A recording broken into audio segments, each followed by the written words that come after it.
Welcome to Impact the World, the show for and about creatives, changemakers, and entrepreneurs. This is a conversation episode where a special guest shares with me what they are creating and the behind-the-scenes journey of their experience.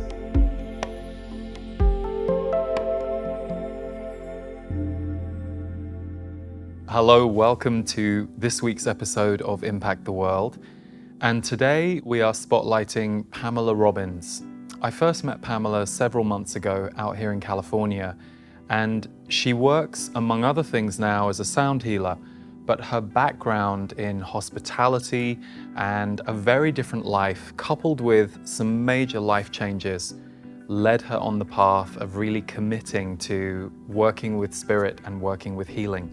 So her story is compelling, and I know for many of you watching, there may be pieces in her story that might resonate with you. Maybe hearing what Pamela has shared with us will give you the impetus to see if you can walk towards what you're doing in the world in a different way. And for those of you who do enjoy sound healing, we have a special treat at the end. I asked Pamela to give us a sound healing session with her bowls, the gong, so you will get to experience that for about the last 10 minutes of the show. If you are a fan of our Impact the World show, we are an independent show, so it really supports us if you can leave us a rating on Apple Podcasts or a review, or if you're watching this on YouTube, hit subscribe to the channel. We hope you enjoy this episode with Pamela Robbins.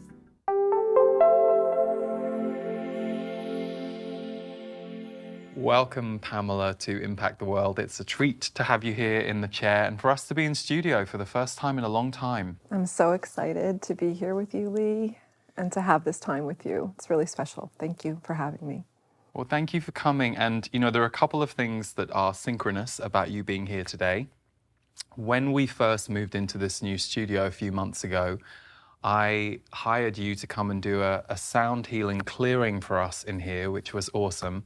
But that was on the back of you coming to our house. So Stephen and I bought our first house last November, and Wendy, who produces the show with me, among many other things, gifted us an incredible session with you. And you came to the house with the gongs and the bowls, and you set up in our living room, and we just had a great experience. So I know today we're going to get to talk about all different facets of your journey and your work, but given healing and sound healing is so integral to your life and what you do, I'm curious, when did healing first make itself known to you or present in your life? A beautiful question.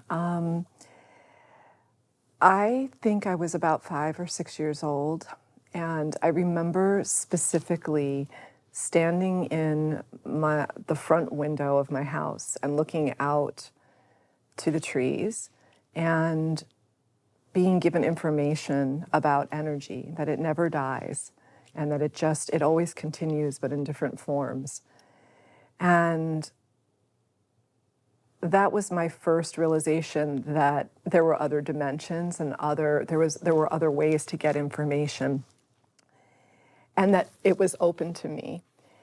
My mother used to suffer from really intense migraines, and she would be in bed for 3 or 4 days at a time, sweating, in incredible pain, on medication, and nothing helped. It just had to work its way through her. And at some point I went to her and I started putting my hands in different positions around her head and not quite touching her, but feeling energy.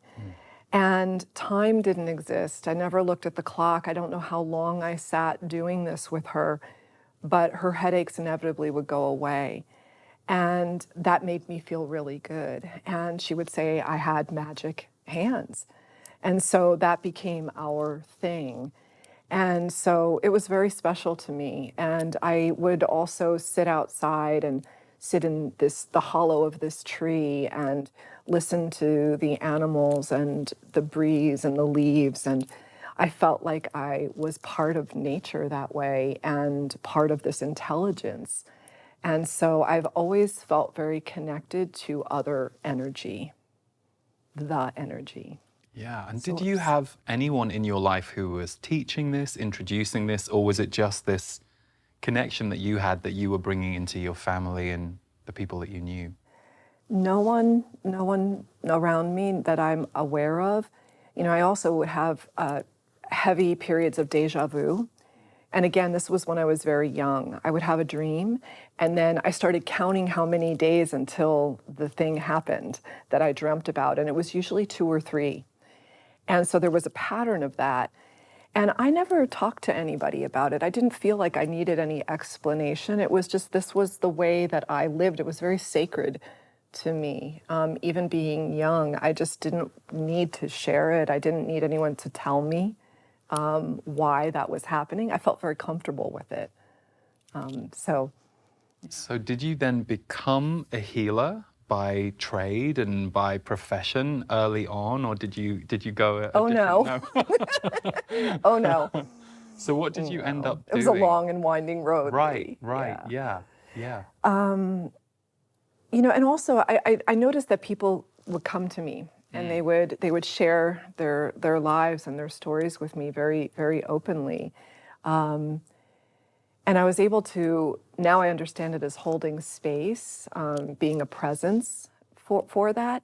So that's happened throughout my life.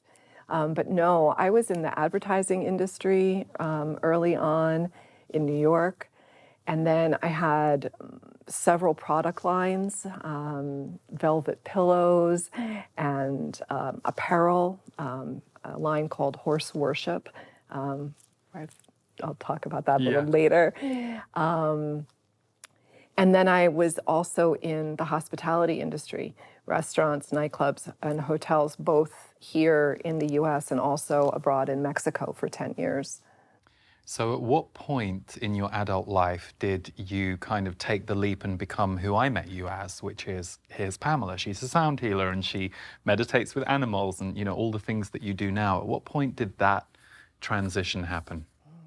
2014 was a really pivotal year in my life. I had come back from Mexico to the States. I was living in what I thought was my dream home, was married. And that's when the universe got busy with me. And because there were a lot of things that were out of alignment and that I knew were out of alignment, but I was holding a lot of fear and I was really, really stuck. And though there was a part of me that knew that I was not even close to living my life and my passion and my dreams, that I didn't know what to do or where to go. And so it really began with my mother passing away from a really long battle with cancer. And while she was on her deathbed and I was watching the life like literally leaving her body, I started to understand how short life was and that there was work that I needed to do. I was also going through testing for my own cancer diagnosis at that time, and I never shared that with her. But 2 days after her funeral, I was diagnosed with thyroid cancer and went back and had a surgery which removed my thyroid and paralyzed my vocal cord. And the vocal cord is the only nerve in the body that doesn't repair itself. I don't know if you know that, but it was during my cancer recovery that my marriage actually fell apart.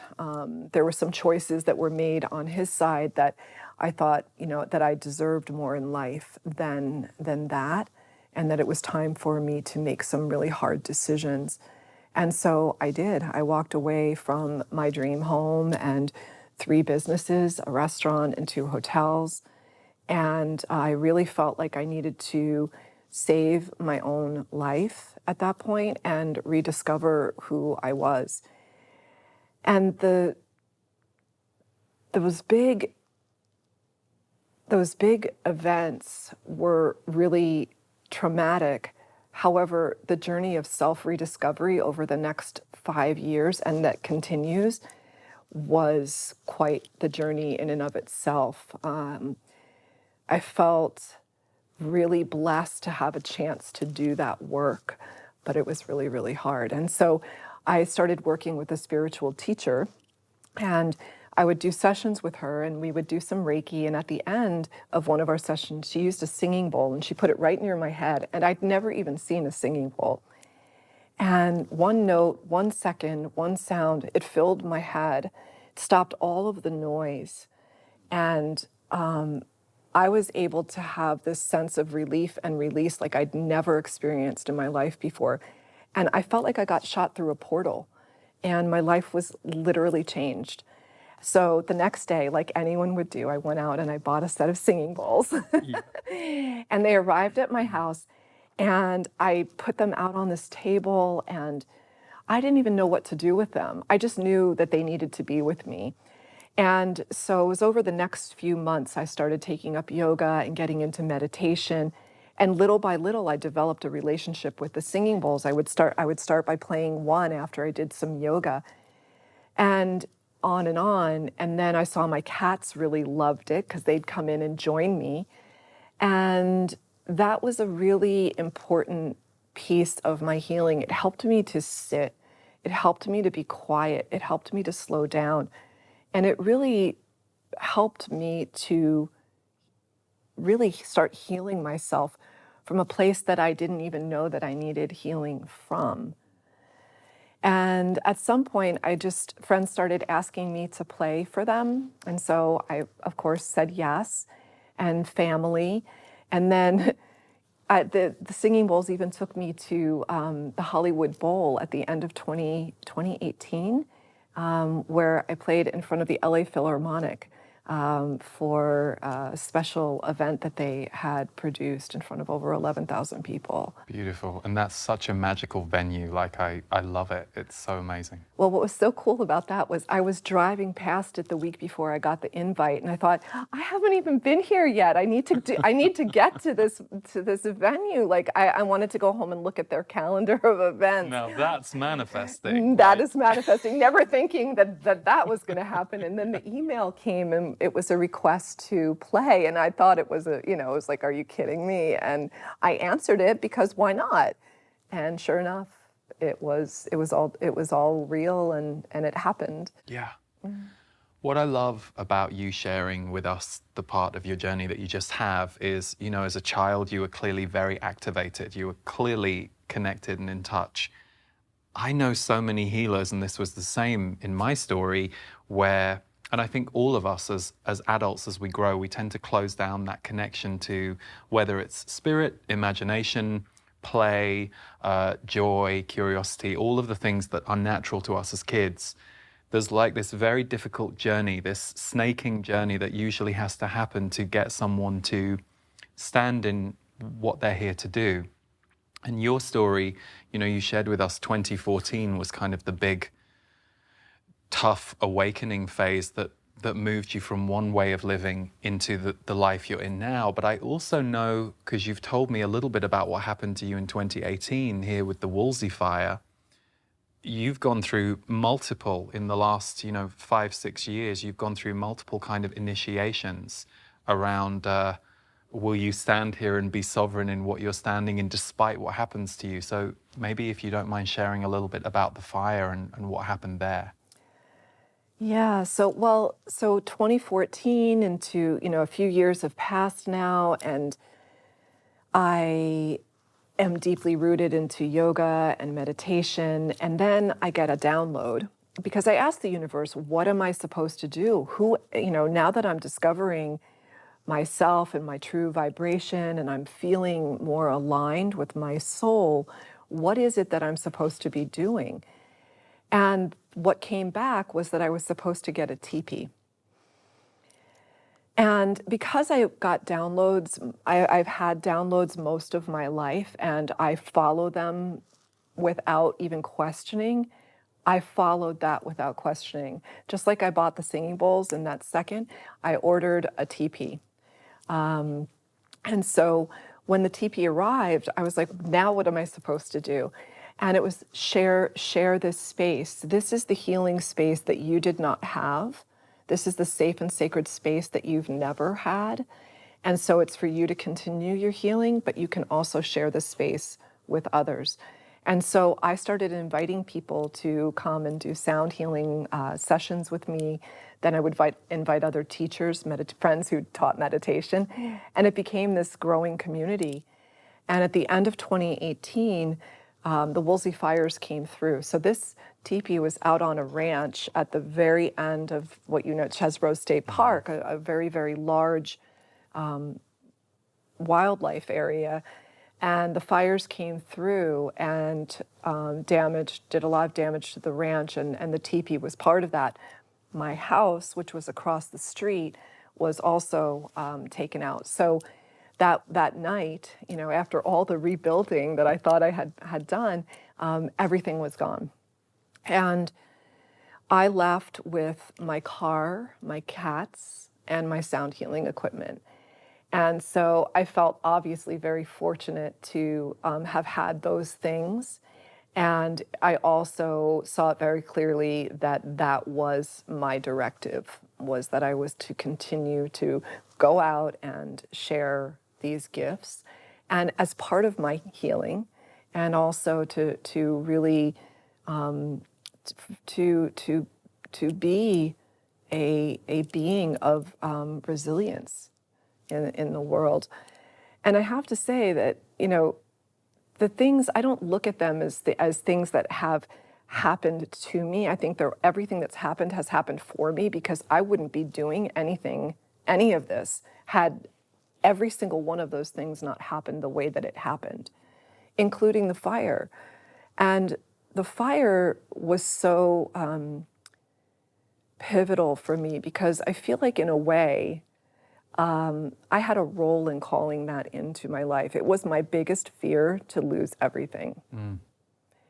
And I lost everything. And when that happened, I was like, so what, now what? Because I'm still here. Yeah, and I should qualify, I guess, for anyone watching who isn't familiar with what I'm talking about. The Woolsey Fire at the end of 2018 was one of the worst fires that LA County and our area has seen in quite a few decades, I believe. And it took out a lot of houses. And it's funny, the house we were renting at the time was okay, but several houses on our street went. And the other night we had a, you know, welcome to California, we had a kind of evacuation potential because of a fire that was burning not too far away. And I had a similar thing, you know, Stephen and I were going, okay, well, we should probably, you know, I immediately packed the cats' things, and it's like, well, have I got what they need? And then it was interesting, because we had this moment where he was like, well, should we take anything? And I, you know, I'd looked at everything and I'm like, oh, you know, it would be hard to lose it, and then there would be some grief. But at the end of the day, so long as the cats are out and we're out, you know, this is life. This is the kind of, as you say, these things come along and inform us and change us. And I love how the teepee that you now have not only came through the support of the community, who, you know, helped fund the new teepee, all those people who came and had sessions, but I had a session with you on the day before my birthday in the teepee, which was amazing. And I love that you have the phoenix from the flames as one of the paintings on the side of the teepee. Yeah, so I painted my story on the teepee, as is customary. So I have my horse, Tuxedo, who is amazing. The love of my life, who you met. Very special horse. 13 years we have together, my greatest teacher and healer. And I think we've had many lives together. So he's painted on the side. And then on the back, I have two coyotes, because they often sing when I'm up there playing the instruments. And they often sing at really pivotal moments when someone's saying something, or I'm playing a certain instrument. So I'm always very aware and connected to what's going on with them. And then they're singing to the phoenix, and we'll get to her in a minute. And then I have the deer, of course, they're very prevalent on the land, and the crows, who are super active always and activated as part of what we do up there. And I have a crescent moon for new beginnings. And then the triangles on the bottom they're painted red and representative of the fires. And then, of course, the phoenix rising, which I felt like represented the teepee rising again, also my rising up again. And it's representative of the rising up of every single person that comes up to that space and is called to that space to do their own healing work. Because we all have our challenges, we all have our difficulties, and we rise up and we continue on. We're all resilient. I'm no more or less resilient than the next person, but I share my story and the story of the Tipi when people come to visit, because I feel like it honors her, but it also allows people to become a little bit vulnerable and to maybe share, and voice is medicine and it's healing. And sometimes we take something that we're feeling or thinking and we bring it out. We become healed by the simple act of speaking, or we connect with someone else in a circle and we feel less alone. So it's really beautiful what happens up there. And you mentioned tuxedo, and I know that you brought out a book called Meditating with Animals, I believe around 2016. And how did that come about? Because number one, that's such a great topic. So many people I know are interested in having a deeper relationship with their animals, whether it's communication or whatever it is. So how did that come about? When I was recovering after the thyroid cancer surgery, I had to have radioactive iodine, and I was to be in my room or away from everybody for like 3 days because I was radioactive. And so I set out to do that exact thing, but my cats were just not having it. And I called the doctor and I asked if it was okay if I let them in the room, and he said yes. So I brought them in, and I just was in a trance, a deep, deep meditative state for a long period of time at one point during that couple days. And I would be asleep, and then I would become awake, but I wouldn't really be awake. I was just kind of staring off into the near distance, and then back into a sleep state, dream state, and then kind of waking. And it was this in-between space. And in that in-between, I happened to look down and I saw my 3 cats, and they were all on me in different places. And I saw energy being exchanged.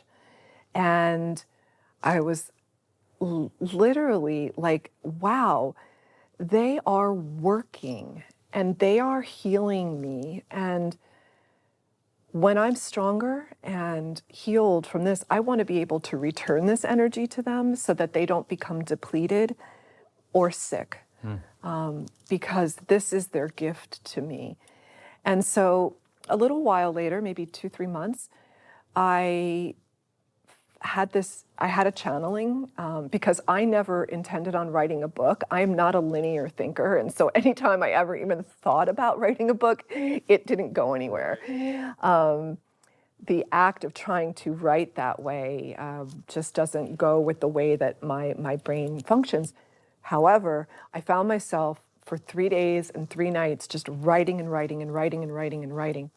And that's when Meditating with Animals was born. And it was a method, and they were things that the animals are already doing with us that they wanted us to then do with them, to help deepen connection and to help us to more easily match their vibration, which is closer to our true vibration, being in the present moment.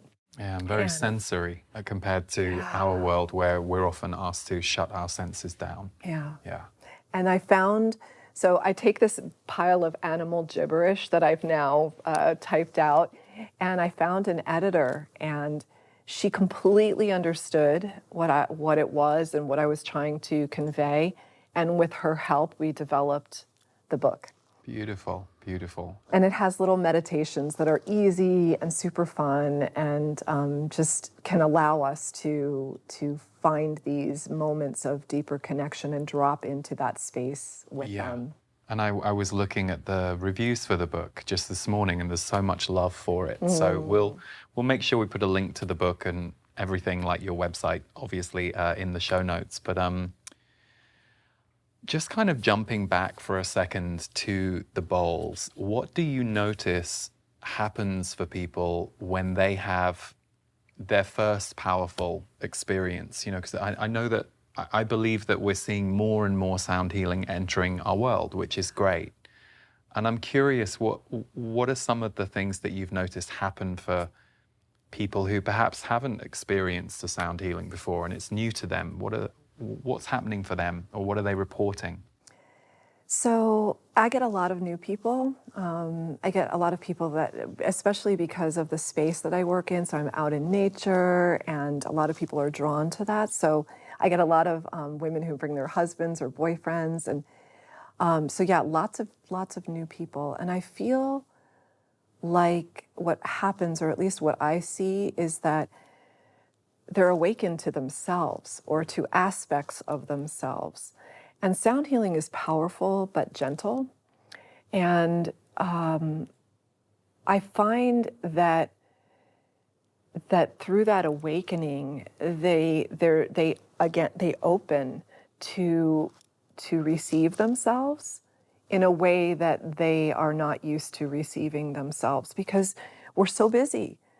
You know, we are on our phones and we are driving and doing, and when you stop, and my journeys are at least 2 hours. So I take people through a guided meditation, and I connect them with the earth and the sky, and to receive, you know, the healing energies from both of those places, to release and to open. And so by the time I get to the sound healing, there's a safety and a comfort, and yeah, the sound really seems to allow them to be with themselves.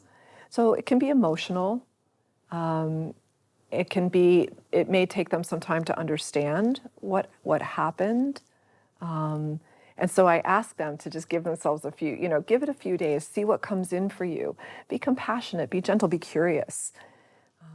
But for sure, I would say the most important thing is that opening and that awakening to self.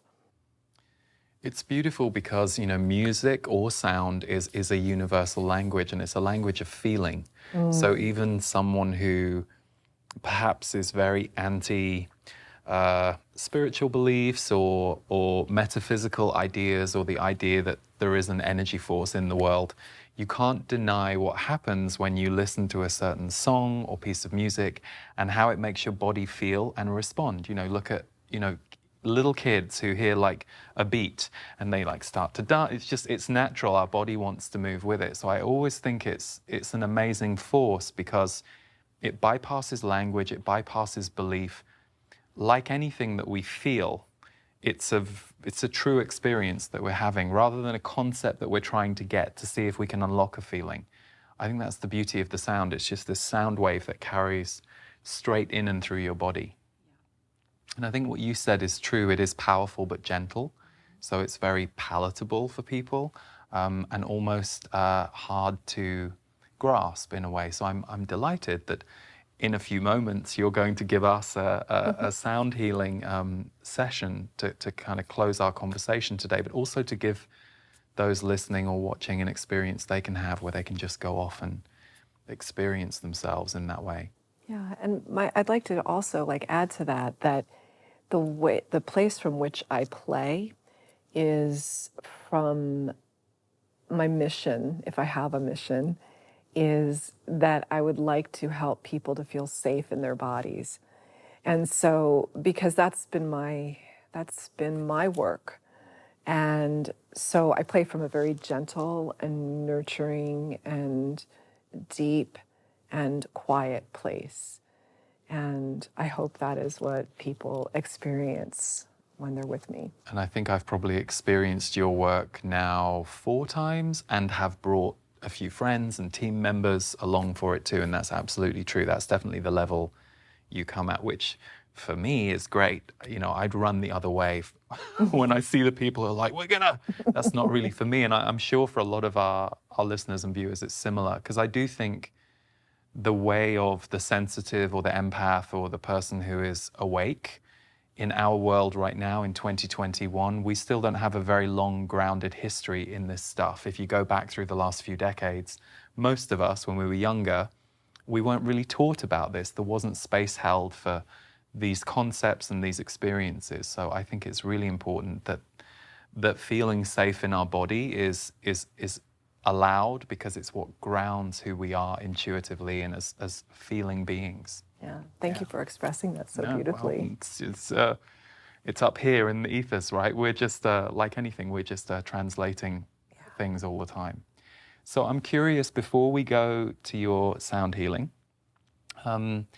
what's, as a visionary and a creative and a healer, what's up for you in the next year or so? You know, do you have like a feeling or something that you're moving towards, or something you're creating or wanting to manifest? I am right now in a place where I am more fully aligned with my soul and receiving guidance from my soul about my next steps.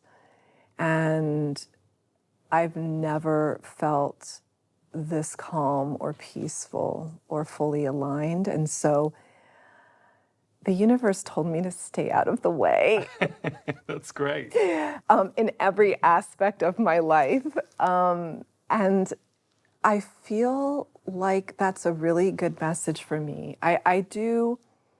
I want to continue to do my healing journeys. I know how immensely they have touched people's lives, and how appreciated that is, and how grateful I feel to be able to have that space and continue to share what I love, that I get to do what I do there, up in the mountains, and with all the animals, the hawks and the crows and the owls and coyotes. But I also I have a line of sage bundles and crystals, and I'm finding incredible peace and fulfillment in the making of those. And it's connecting me back to ancient energies. It's taken on a life of its own. Again, when you create from source and you create from soul movement, I think those things just happen. And I would like my work to be shared on a larger scale. And I don't have any idea what that means or what it looks like yet. But if it's meant to happen, it will come to me. So in the meantime, I've created a life. I'm 53 years old, and I've lived many lives in this lifetime. And the place that I'm in right now, I'm filled with gratitude and appreciation to have art, music, nature, animals, people, community. I don't know what else I could wish for. I'm It's beautiful. so overwhelmed with joy to have had all of those things happen to lead me to this. Yeah.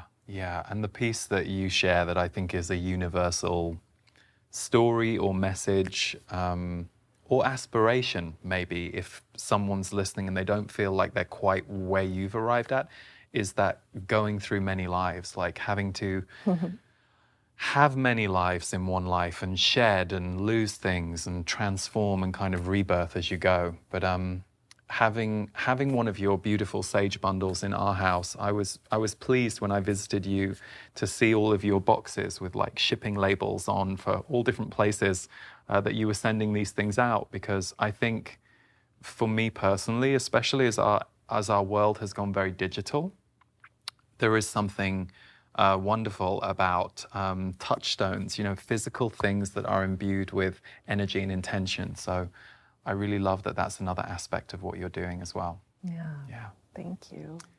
Well, thank you for being here with us and sharing some of your story. And I know we're now going to get to have a little bit of sound medicine with you. I'm so excited. Yeah. So we will now have about 10 minutes or so from Pamela, that we invite you to just relax. If you're able to, close your eyes, unless you're driving.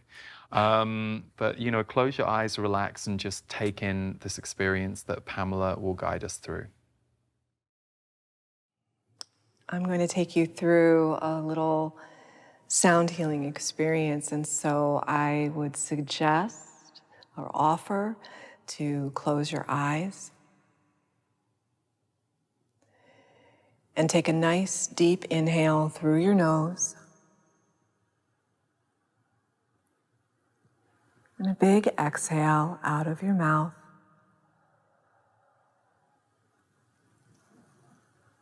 Inhale deeply through your nose.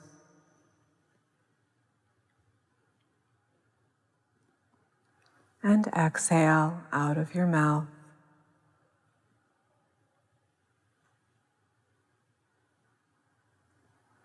One more time, inhale deeply. And exhale completely.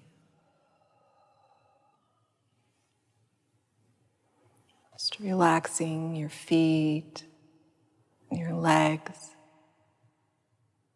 your pelvis, and releasing your back. Relaxing your fingers and your hands, your arms. And dropping your shoulders down and releasing the weight of the world off of them. Breathing into your belly. And on the exhale, letting it soften. And breathing into your ribs, expanding. And on the exhale, letting them soften. Breathing into your beautiful beating heart. And on the exhale, giving it permission to soften. Relaxing your neck and your jaw, your cheeks and lips, your nose and your eyes. Letting your body just soften to receive as the sounds wash over you.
can start to bring your awareness to the sound of my voice. Maybe taking an inhale through your nose and an exhale out of your mouth. Wiggling your fingers and your toes. Taking a little stretch and saying hello to your body. I hope you enjoyed that. And may you go and be in peace. Namaste.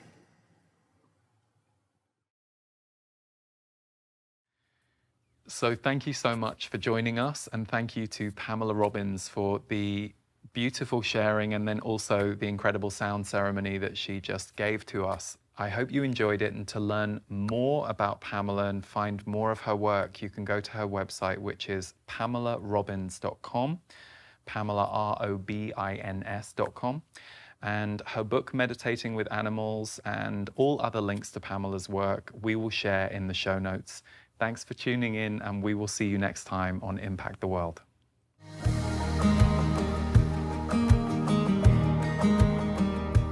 Hi, I'm Lee. I'm an intuitive, a channeler, a musician, and you may know me from my monthly free energy updates that go out on YouTube and Facebook.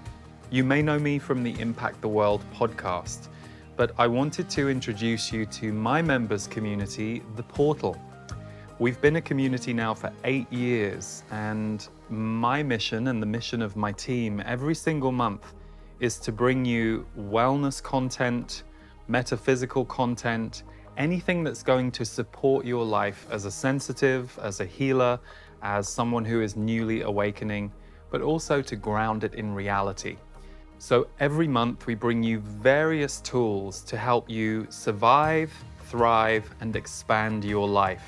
I know many of you are out there bringing your own special gift or light to the world, and the Portal is a hub that we hold along with our community members to support you on your mission.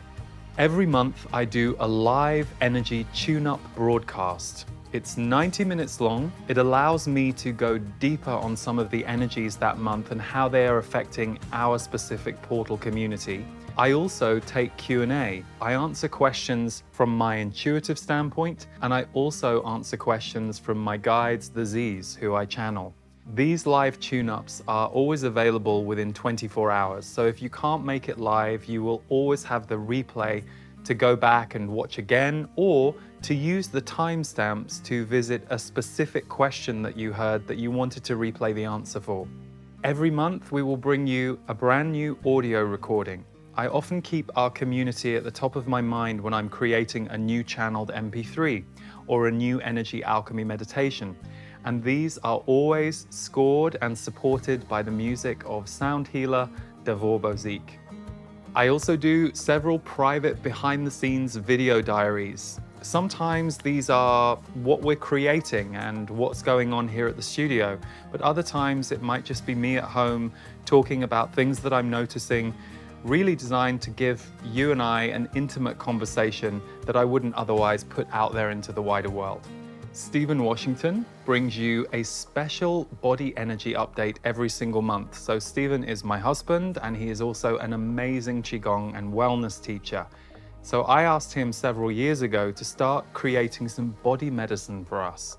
So he takes the themes of that month's energy update and he expands upon them and gives you a sequence of Qigong movements that are very gentle and easy for beginners, but it's a way of alchemizing what we're going through, and he does it beautifully. So many of our members love that component. Stephen also has many meditations inside the Portal, which you can access anytime, and we are expanding our meditation library as these months go on. You receive a welcome bonus of the Intuitive Power live event. So if you've never seen a live event of ours, we had an incredible film crew document our London Intuitive Power event in 2019, and you'll get all 5 hours of that content as soon as you sign up. And finally, we curate special monthly Spotify playlists two different kinds: music to move you, so things that are a little more dancey, and music to soothe you, things that are designed to help your nervous system calm. We love introducing you to new music, and this is curated by our whole team. The Classics Library is another important cornerstone of the portal. It gives us an opportunity to bring you 8 different MP3 recordings from my vast library, but we curate them as to the titles that might be perfect for you at this time. So if you want some extra audio, you can go into the Classics Library and pick a topic that suits you. Alongside several discounts to Portal members, our favorite thing is the energy of our community. So we have a private forum only available to members where you can share with each other, discuss, and learn from each other. So the portal really is a world unto itself, and it will keep expanding as the years go on. But there are some of our members who love every single aspect of the portal, and there are some who are there just for 2 or 3 things. So if you want to try it out for a month and see if it's for you, you can do that because membership is available to cancel anytime, and we look forward to welcoming you in the portal if you choose to experience what it is that we are curating and creating for you here.